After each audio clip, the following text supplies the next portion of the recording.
It was one of those crisp, early fall Saturdays in Minnesota.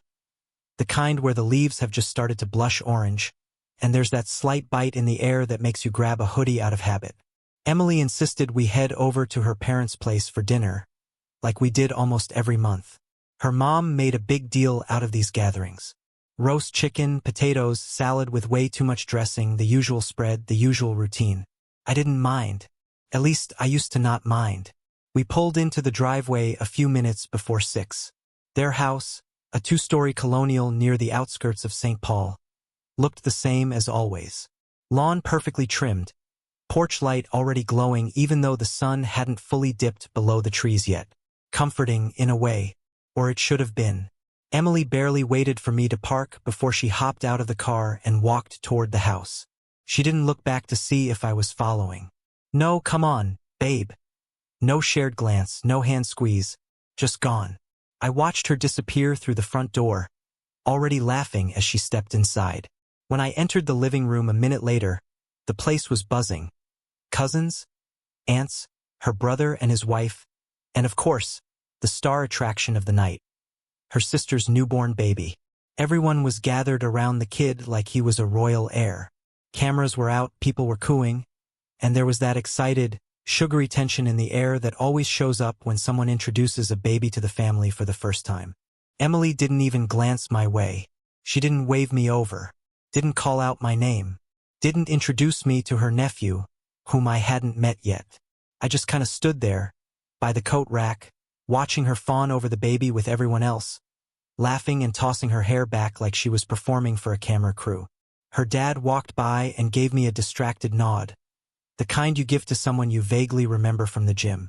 I smiled, tried to blend in, but in that moment, I didn't feel like her husband. I felt like a +1 to someone else's life. I poured myself a drink, cheap red wine from a box on the counter, and leaned against the kitchen doorway, watching the family circus from a distance. That's when I heard it. Her voice, low and conspiratorial, but still loud enough to carry. She was in the kitchen with her sister, Amanda. I couldn't see them, but I could hear them perfectly. I hadn't meant to eavesdrop.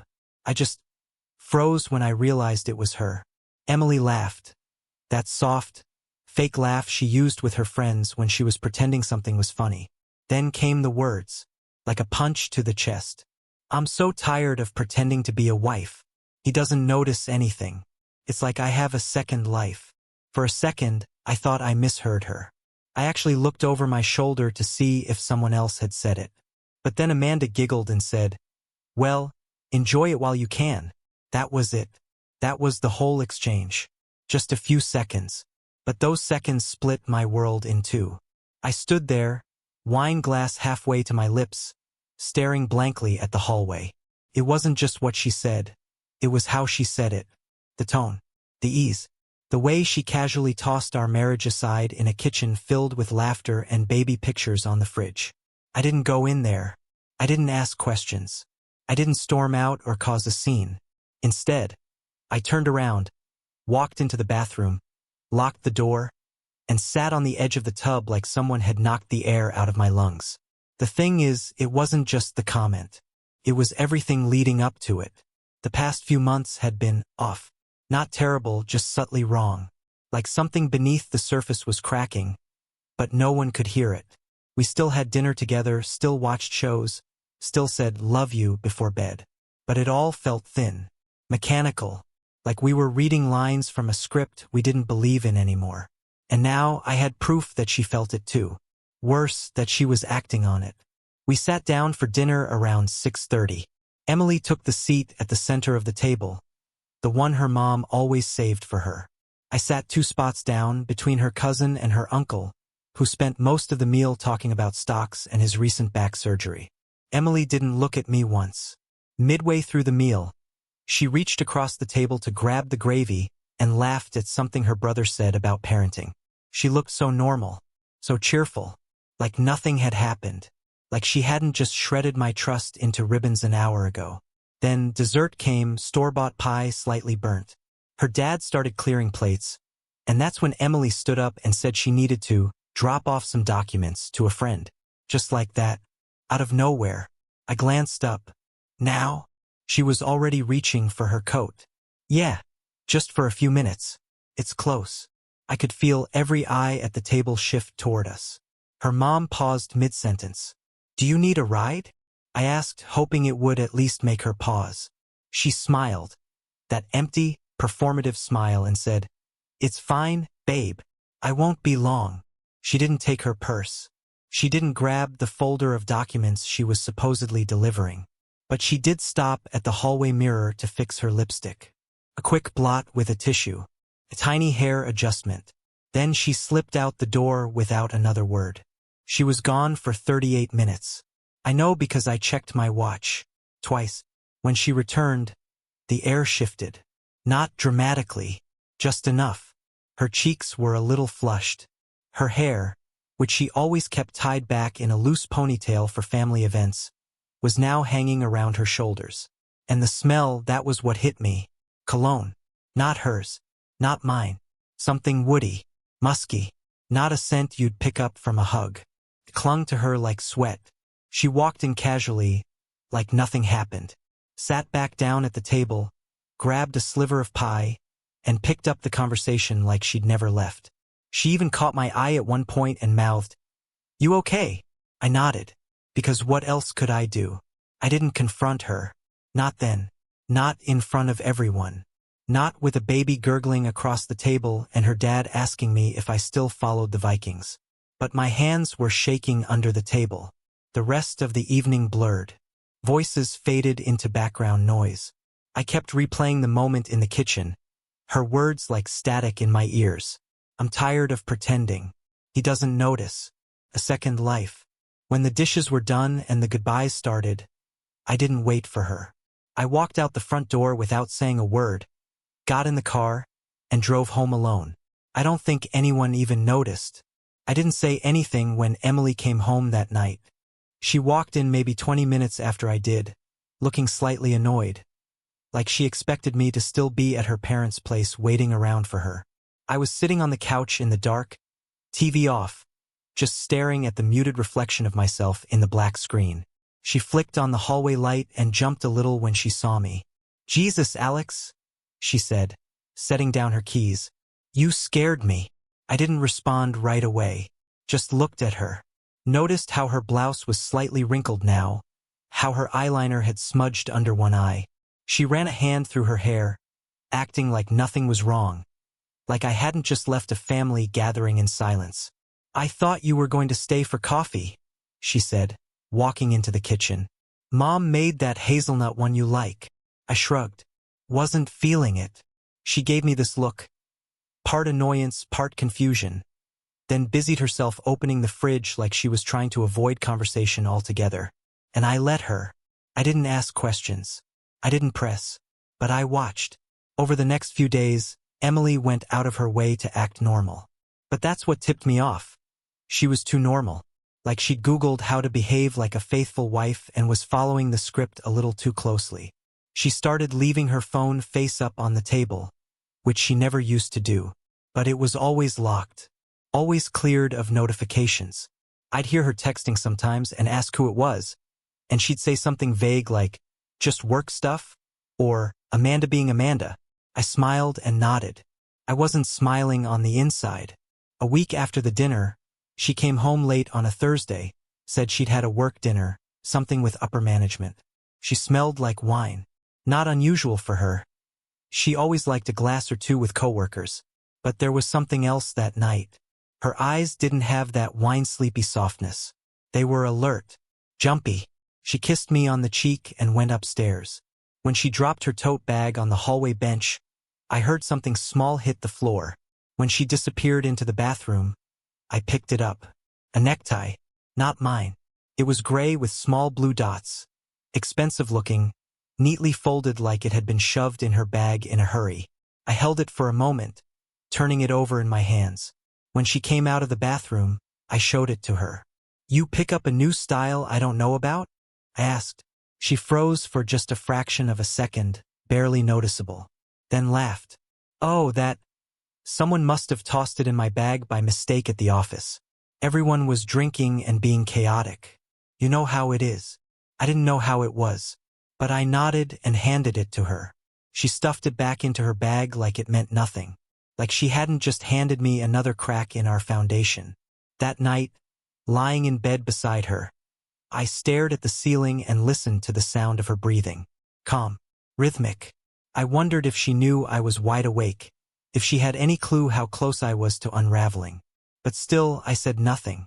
Over the weekend, she was sweet, attentive even, made pancakes Sunday morning, kissed me on the back of the neck while I was doing dishes, suggested we watch some dumb rom-com on Netflix. I played along, laughing in all the right places, nodding when she talked about how much she loved Paul Rudd. But inside, I was spiraling. I started noticing the small things, the details that most people wouldn't catch unless they were looking for them. How she started showering as soon as she got home. How she took her calls in the laundry room with the door closed. How she suddenly didn't mind when I made plans without her. Then, one night, she left her phone on the coffee table while she went upstairs to grab something. It lit up once, an incoming call. Instructor. I stared at the screen for maybe 3 seconds before it stopped ringing. I didn't pick it up. I didn't need to. The name alone was enough to twist something in my chest. We'd both taken spin classes together a while back. Months ago. I remembered the guy who ran the class. Muscular, smug, too many tattoos. He'd flirted with Emily in front of me once. She'd laughed it off. Said I was being sensitive. Apparently, I wasn't being sensitive enough. When she came back into the room, I handed her the phone. You missed a call. She looked at the screen, blinked once, then smiled. Oh, just my instructor. He's been pushing private lessons lately, probably trying to get more clients. I didn't say a word. I think that's when it really started, this Cold War between us. No yelling, no door slamming, just tension humming underneath everything, like a wire pulled too tight. We started moving around each other like strangers in a shared space. I'd wake up and she'd already be dressed and halfway out the door. I'd come home from work and find takeout containers on the counter. Dinner eaten without me. She'd say she had plans with coworkers, or her sister, or some vague friend I hadn't heard her mention in years. And I didn't stop her. I didn't fight it. I just let her go. But every time the door closed behind her, I felt something inside me break a little more. I didn't need an affair to be confirmed. Not yet. I just needed to stop feeling like I was going crazy. So I started taking notes. Every time she left the house. Every time she came home. What she was wearing. Whether she took her purse or not. Whether she smelled like her usual vanilla perfume or something sharper, more masculine. Whether her hair was damp from a quick rinse or perfectly styled like she was going somewhere that mattered. I logged it all in a plain notebook I kept hidden in my sock drawer. At first, it made me feel paranoid. Like I was becoming the kind of man I used to swear I'd never be. Insecure, obsessive, suspicious. But after a while, it felt less like paranoia and more like self-preservation. Because deep down, I already knew the truth. I just didn't have the evidence. Yet. And when I found it, I knew I wouldn't be able to unsee it. They say when you're looking for something, you'll always find it. I used to think that was just paranoia talking. People convincing themselves of betrayals that weren't there. But I wasn't imagining this. Not anymore. At this point, I was past suspicion. I was standing at the edge of the truth, waiting for it to come into focus. And it did. I had installed a security camera in our garage a few months earlier, right after someone broke into a neighbor's truck. Nothing fancy, just a basic motion-activated camera pointed at the driveway and the garage entrance. Emily barely acknowledged it when I set it up. She made a joke about how I was turning into my dad, always tinkering with gadgets and locking everything twice. I let her laugh, let her think it was just another one of my weird habits. The camera had a backup storage card that recorded footage on a loop. I hadn't checked it in weeks, maybe longer, but one Tuesday night, something told me to look. I couldn't explain it, just that gnawing feeling in my gut that something had happened while I was still pretending not to notice. I waited until she was in the shower. She liked long, steamy ones, 20 minutes, easy. I went out to the garage, grabbed the camera, popped the card into my laptop, and pulled up the files. There it was. Footage from 3 days ago, Friday afternoon. I'd left the house at 2 p.m. to meet a client. Emily had said she was working from home. Around 3:15, the garage door opened. My stomach tightened as I watched. Her car pulled in. But she wasn't alone. Passenger door opens. A man steps out. Tall, athletic build, short beard, sunglasses. I didn't recognize him at first. Not until he leaned in to say something, and Emily laughed, touching his chest. Then I saw it. That tattoo on his left arm. The instructor. He followed her around the side of the car, hand on her back like they were walking into a hotel suite. Not our damn house. She looked up at him with that smile I hadn't seen in months. Soft, warm, real. The kind of smile she used to save for me. He pulled her close, kissed her neck. She didn't pull away. In fact, she leaned into it. Then they disappeared from the frame. I paused the video, sat back in my chair and stared at the screen. My heart didn't race. I didn't punch a wall or yell or cry.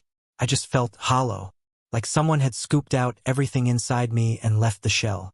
She brought him here, to our home, to the place we built together, brick by goddamn brick. I rewound the footage, watched it again, counted how long they were gone. 42 minutes. Then they reappeared. She looked disheveled, not in a clumsy, accidental way, but in the specific, obvious way people do after they've fooled around and tried to make themselves presentable again. He kissed her once more, just before getting into his car. She stood there in the driveway for a moment after he left, brushing her hair back, adjusting her sweater, reapplying lipstick in the garage mirror, the same one I used to check before heading out for work. And then she walked inside like nothing happened. I closed the laptop, stood up, and walked to the sink, poured myself a glass of water I didn't want, stared out the window into the dark yard, and tried to feel anything other than numb. Rage would have been easier, so would tears.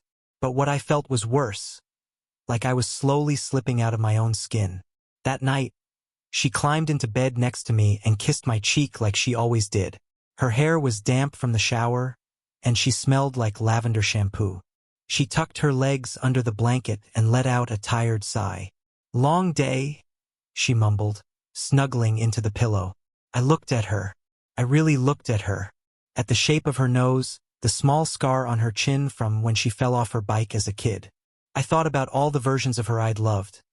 The girl who used to leave notes in my lunchbox, the woman who held my hand at my dad's funeral, the partner who danced barefoot with me in our kitchen after we got the house.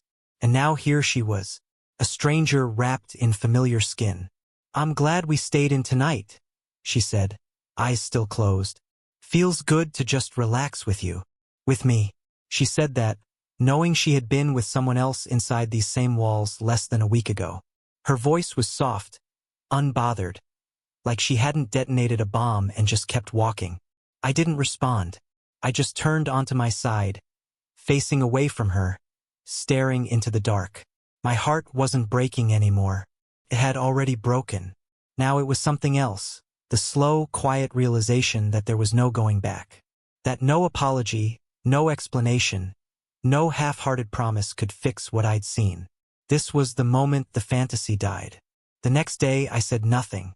I went through the motions, made coffee, kissed her forehead before work, asked if she needed anything from the store.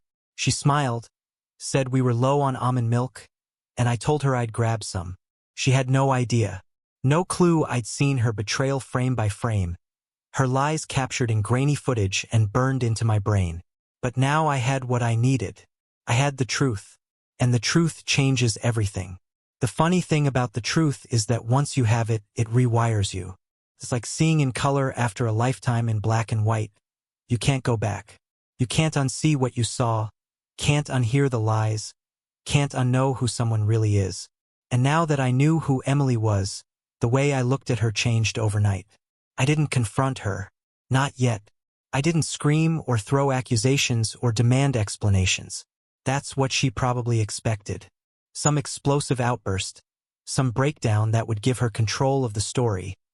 Let her paint herself as the one holding our fragile marriage together while I overreacted. No, I wasn't giving her that. Instead, I reversed the roles. I stopped being easy. I stopped being available. No more morning coffee brewed and waiting for her. No more goodnight kisses. No more "how was your day?" when she walked through the door. I stopped texting her during the day. Stopped volunteering to pick her up after late-night work events. Stopped asking where she was going or when she'd be back. And she noticed. Immediately. That first morning, I got up before her and left for work without a word. No kiss on the forehead. No gentle wake-up. Just silence. I made my own breakfast, closed the door quietly behind me, and let her wake up alone. By the third day, the confusion in her eyes had turned into something more complicated. Like she could feel the distance between us, but didn't know where it came from or how to close it. "Everything okay?" she asked one night, standing in the doorway while I washed dishes. I didn't look up. "Yeah, just tired." She nodded slowly, clearly not satisfied with the answer, then wandered off to scroll on her phone in the living room. That was our new normal, her scrolling, me pretending to clean. A quiet standoff between two people pretending they weren't pretending. She started throwing out bait. Little comments designed to provoke a reaction. "You've been quiet lately. Did I do something? You don't ask me about my day anymore." Every time, I gave her some version of, "I'm just tired" or "work's been crazy." She didn't buy it. But I wasn't lying, I was tired. Tired of holding a marriage together by myself. Tired of playing the devoted husband while she ran off and created a second life with another man. The power shift wasn't loud or dramatic. It was subtle. It happened in the space between words, in the way I didn't lean in when she kissed me goodbye, or the way I didn't bother asking who M was when her phone buzzed on the nightstand. She had wanted control. She wanted the upper hand, the emotional leverage, the safety net of knowing I would always chase her, always choose her, no matter what. But I wasn't chasing anymore. One evening, about a week into the silent war, I got home later than usual. I'd stopped by a bar after work, just to sit with a beer and think. No texts from her. No "where are you?" No calls. She was trying to play the same game. When I walked in, she was sitting at the kitchen table, arms crossed, her face unreadable. "You could have told me you were going to be late," she said. I hung up my coat. "Didn't know I needed permission." She blinked. "It's not about permission, Alex. It's about respect." I smiled, cold, calculated. "You'd know a lot about that, huh?" She flinched. Just a little. Enough for me to see it. We stood there in silence for a beat too long before she pushed out her chair and walked past me. I watched her go, and for the first time in weeks, I felt something close to satisfaction. She was unraveling. Emily had always thrived in control, being the center of attention, the person people leaned on. But now she was the one off balance. She didn't know where I stood, couldn't read me, couldn't predict my next move. And it scared her. She tried testing the waters the next morning. "I was thinking about us," she said, casually, while sipping her coffee. "Maybe we should take a trip. Get away for a weekend." I didn't look up from my phone. "Sounds expensive." She laughed like I was joking, but I didn't crack a smile. She studied me across the kitchen island, trying to see if there was a version of the old me still in there. The man who used to say yes to every idea, who used to surprise her with hotel reservations and flowers, just because. But I wasn't that man anymore. That night, I didn't come home until almost midnight. I'd taken a walk after work. No destination, just wandering around town, clearing my head. When I stepped through the front door, Emily was sitting on the couch, arms folded tightly, face blank. "Where were you?" "Out," I said, kicking off my shoes. "With who?" "No one," I replied. "Do I need to file a report next time?" She didn't answer, just sat there, mouth slightly open, as I walked past her and headed upstairs. She was starting to get it, that I wasn't angry. I wasn't bitter. I was just done. I wasn't playing her game anymore. I wasn't going to beg for affection or cling to the memory of what we used to be. I had seen the truth in 1080p resolution and surround sound. Now I was letting the silence speak for me, and it was loud. In a way, I think this was harder for her than if I'd screamed. She wanted a confrontation. She wanted tears, drama, a scene she could twist into a redemption arc. But all she got was indifference. And indifference is so much worse than hate. It means I stopped hoping.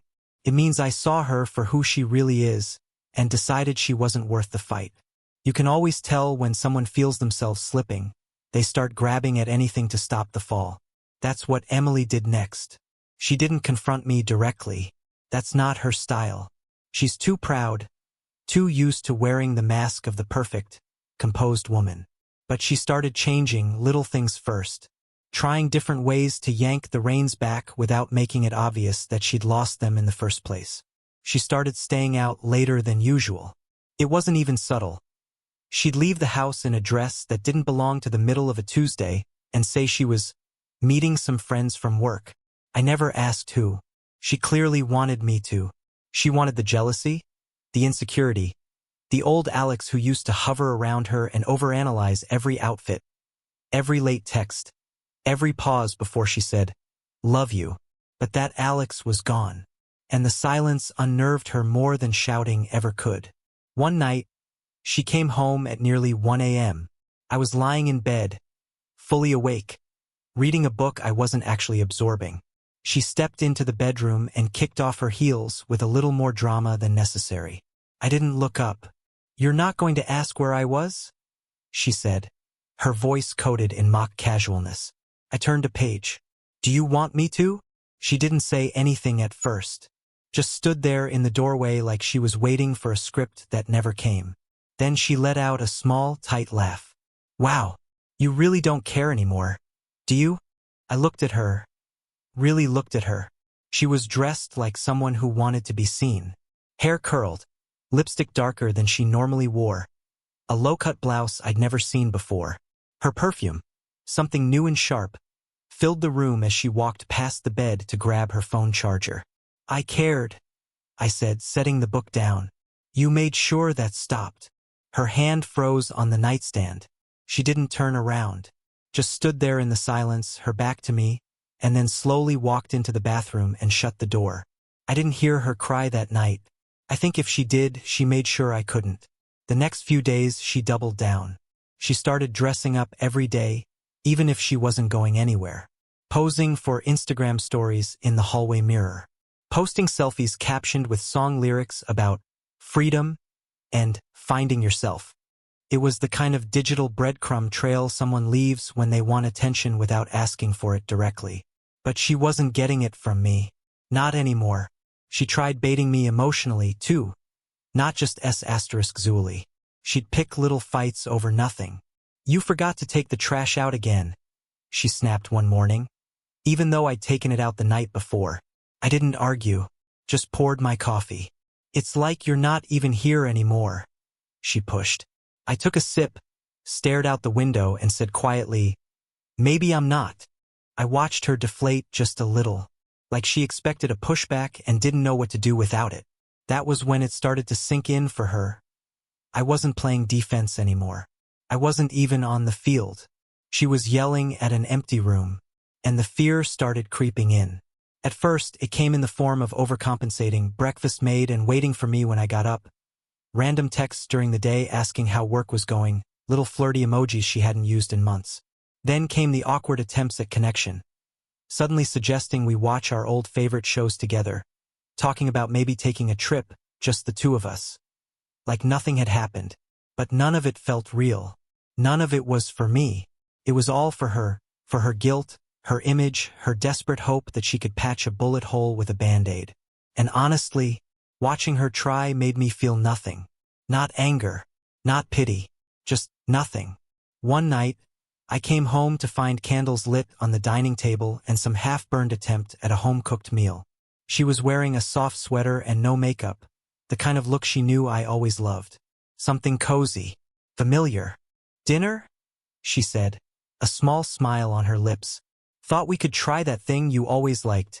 Salmon with the crispy skin?" I looked at the plate, then at her. "You never liked making that." "I know," she said quickly. "But, I don't know. I thought it might be nice. Like old times." I nodded slowly, pulled out the chair, and sat. She lit up like she'd just cracked the code. But halfway through the meal, I stood up, walked over to the sink, and dumped the rest of my plate into the trash. Not in anger, just indifference. Then I rinsed my fork and went upstairs. That night, she didn't come to bed. I think she sat in the kitchen for hours, staring at that empty plate. This was the part she hadn't anticipated, what it would feel like to lose me. Not just my attention or my affection, but me. The man who used to orbit her like the sun, always checking in, making sure she was okay, carrying all the weight she never noticed until I set it down. She thought she could cheat and still have me. Thought she could carve out another life on the side. And I'd still be standing there, waiting, loyal, dumb, devoted. But now she was starting to understand. I wasn't waiting anymore. She was waiting for a reaction, waiting for me to snap, waiting for proof that I still cared, because the silence, the cold shoulder, the lack of confrontation, that scared her more than any screaming match ever could. Because if I wasn't mad, if I wasn't jealous, it meant I'd already left. Not physically, not yet, but emotionally, I was gone. And she was starting to realize that when you cheat and they stop chasing, you didn't just make a mistake. You lost. Emily changed tactics. She stopped the smiles, stopped trying. Cold detachment took its place. No morning greetings, no goodbye kisses, no texts. It was calculated, like she thought withholding affection would pull me back in. But I didn't budge. I let the silence stretch. She started hovering in doorways, pretending to need things near me just to be close. Her eyes lingered, searching for some sign that I still cared. But I had nothing left to give. And the more she reached out in subtle, desperate ways, the more she realized. The distance wasn't a phase. It was permanent. 2 weeks later, we had dinner at my parents' house. She tried so hard, laughing, complimenting the food, acting like the perfect wife again. Everyone was charmed, but I wasn't playing along. After dessert, I stood up, looked straight at her, and said calmly, "You don't even realize that what you said at dinner last time already changed your life." Her face froze. The room went silent.